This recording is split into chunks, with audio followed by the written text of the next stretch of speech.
I'm not even going to lie to you, Chiefs Kingdom.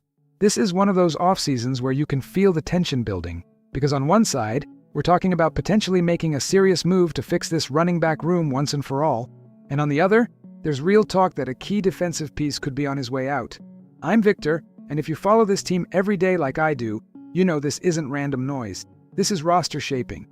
This is Brett Veach deciding where to invest and where to cut ties. Do we go all in to rebuild the ground game? Or are we about to clear cap space by moving on from a veteran defender who hasn't produced the same way lately?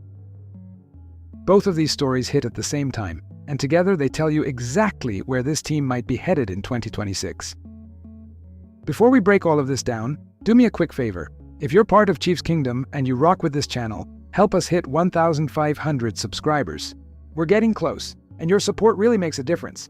All right, Chiefs Kingdom, let's really talk about this backfield situation, because this isn't just a nice-to-have upgrade.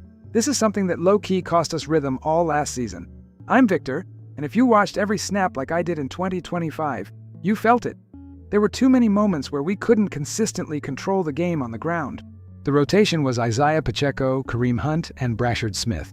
And look, I respect what those guys brought. Pacheco runs hard. Hunt gave us situational value. Smith flashed as a rookie, but let's be honest, it never felt dominant. It never felt like defenses were scared.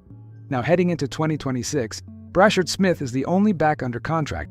That alone tells you this room is about to change. And that's where these three names come in. First, Breece Hall. This is the swing for the fences move.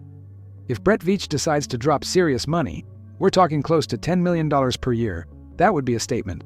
Hall is a true all-purpose back. He's proven he can eclipse 1,000 rushing yards even in a dysfunctional situation. Plug him into Andy Reid's offense, with space, with this passing game, that's scary. That's all-pro potential. That's the kind of move that tells the league, we're serious about restoring balance and taking pressure off the quarterback. But here's the reality. Big price tag, injury history, it's high risk, high reward, and you know Veach doesn't throw money around casually. Then there's Kenneth Gainwell. Totally different vibe. More affordable, around $3 million per year.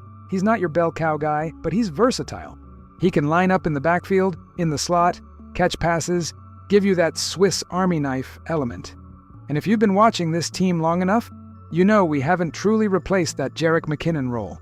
Gainwell would bring flexibility. He wouldn't headline SportsCenter, but he'd make this offense more unpredictable. And then Javonte Williams, kind of the middle ground option, projected just over $9 million per year, physical runner, over 200 rushing yards last season in Dallas. He's not just a bruiser. Once he gets past that first wave, he builds momentum fast. He could start day one, stabilize the ground game, and still leave room for us to draft and develop someone behind him. So what does all of this mean? It means the Chiefs are at a crossroads with the run game. Do we go elite and expensive? Do we go versatile and affordable? Or do we land somewhere in the middle and balance now with the future? As a fan, I'll say this. If we want to get back to true championship form, the offense can't be one-dimensional. We can't ask the passing game to carry everything again. We need a back who makes defensive coordinators lose sleep. But here's where it gets interesting, because every big addition usually comes with a financial ripple effect. You can't talk about spending serious money at running back without asking, where is that money coming from? And that's where this next situation starts to get a little uncomfortable, because there's a veteran defender whose future in Kansas City suddenly doesn't look so secure.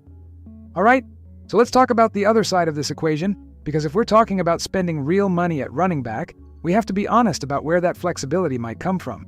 And now we've got a report saying that Mike Dana could be the Chiefs' top-cut candidate this offseason. I'm Victor, and I'm going to be real with you. This one hits a little different, because Dana isn't some random name at the bottom of the roster. He's a guy who earned his way here. Former fifth-round pick, worked his way up, had that breakout stretch in 2023 with 6.5 sacks and 47 pressures in 16 starts. He earned that 3-year, $24 million extension. But the reality in the NFL is brutal. Over the last 2 seasons, the production hasn't matched the contract. And according to Fox Sports' Greg Auman, the Chiefs could save nearly $9 million by moving on from him, with only about $2 million in dead cap. From a pure business standpoint, that's a clean break. And that's the part that makes this feel real. You can't pay around $8 million for rotational level production. That's not me being harsh. That's just how front offices operate when you're trying to maximize a championship window. If the numbers aren't there, and the cap space matters, tough decisions get made. Now here's where it gets interesting. If Dana is released, there's already talk that teams like the 49ers, Packers, and Lions could show interest. That tells you something. Around the league, he's still respected. He may not be a high-end starter anymore, but as a rotational pass rusher, as veteran depth on a contender, he absolutely has value. And that's what makes this complicated as a fan. Because emotionally, you want to keep your guys. You remember the effort, you remember the Super Bowl runs, you remember the hustle plays that don't show up on the stat sheet. But strategically, if you're Brett Veach and you're looking at the cap, and you're thinking about upgrading the backfield, maybe signing a Breece Hall, maybe landing someone in that $9 to $10 million range, you can't ignore where the money is tied up. This is roster balancing. And if we're being honest, the pass rush room isn't exactly empty without Dana. If the front office believes they can replace that rotational production with a younger, cheaper option, or through the draft, then financially it starts to make sense. As a fan, I'm torn. Part of me respects what Dana brought to this team and hates the idea of watching him suit up for another contender.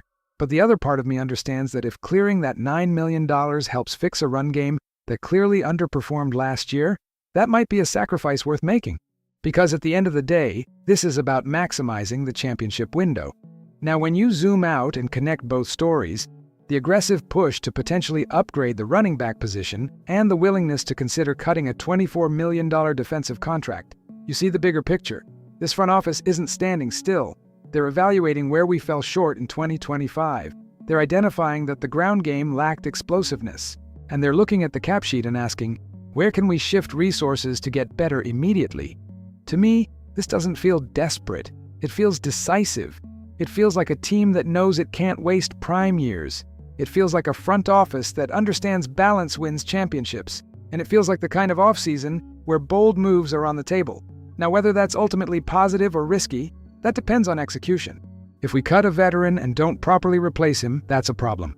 If we spend big at running back and the production doesn't translate, that's a problem. But if the money gets reallocated correctly, if the run game becomes a real weapon again, if the offense regains that balance that made us nearly unstoppable, then this offseason might be the pivot point. As a fan, I'll say this: I don't want safe, I want smart, I want aggressive. I want calculated risks that keep us in the Super Bowl conversation. And right now, Chiefs Kingdom, it feels like those decisions are being made in real time.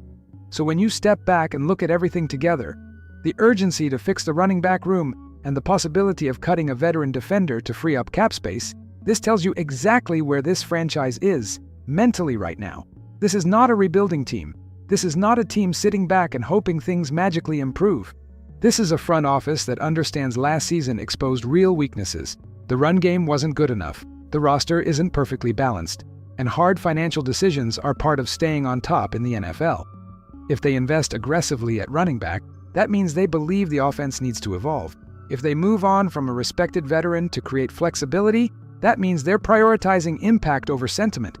And honestly, that's what contenders do. As a fan, I feel a mix of hope and pressure. Hope because it shows we're not complacent. Pressure because these moves have to hit. When you're in a championship window, you don't get infinite chances. Every offseason matters. To me, this moment feels decisive. It feels like the kind of pivot that either reloads you for another deep playoff run or exposes you if it's mismanaged. But I'll say this: I'd rather see bold adjustments than quiet stagnation. I'd rather see this team take calculated swings than pretend everything's fine. Chiefs Kingdom, this offseason is shaping up to be one of the most important ones in recent memory. Now I want to hear from you. Would you spend big on a running back if it meant cutting a veteran defender? Or do you think we should protect the defense and look for cheaper offensive options? Drop your thoughts in the comments. Let's really talk about it. And if you've been rocking with the channel, if you enjoy breaking this stuff down like real fans, help us get to 1,500 subscribers. We're close, and every single one of you makes this community stronger. Hit that like button, subscribe if you haven't yet, and let's keep building Chiefs Kingdom the right way.